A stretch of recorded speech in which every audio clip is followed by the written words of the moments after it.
The Earth, like many so-called telluric planets, consists mainly of two layers, a solid silicate mantle and a partly or fully liquid iron core. To understand the dynamics and evolution of a planet, it is necessary to understand where this two-layer structure comes from. During the formation of the solar system, 4.5 billion years ago, larger and larger planetesimals have collided with protoplanets. The impacts caused both the melting of the mantle, which turned into a magma ocean, and the surface dispersion of the liquid iron contained in the planetesimals. These denser iron drops then fell due to gravity towards the center of the planet, gradually forming the core. The details of this iron rain process, still poorly known, have consequences in particular on the distribution of heat and radiogenic elements between the mantle and the core. They therefore influence the whole life of the planet.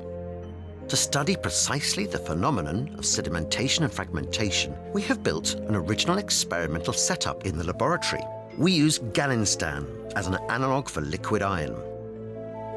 By gravity, we drop the gallinstan in a mixture of oil and water that reproduces the same viscosity ratio as between silicate and iron. Even within an environment 1,000 times more viscous than water, the fall of the liquid metal is so fast that we have to use high-speed cameras to visualize the dynamics.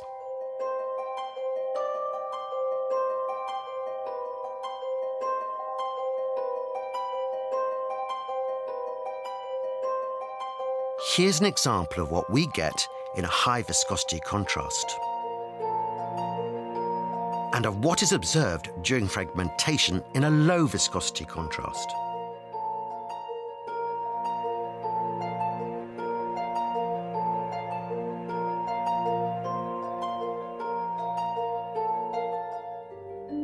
To complete these experimental results, we use a numerical simulations that gives us access to all velocities outside and inside the liquid metal. But even with the most powerful computers, they presently allow us to study in detail only one single drop of the cloud. Experiments and simulations, supplemented by theoretical analysis, are therefore essential for a global understanding of the phenomenon. Many unanswered questions remain to be tackled. What exactly happens to the heat transfer at the scale of one drop? What is the overall dynamics of the phenomenon in rotation and in the presence of ambient turbulence? Answering these questions will be one of the objectives of the ongoing Fludyco project, always combining original laboratory experiments with high-performance numerical simulations.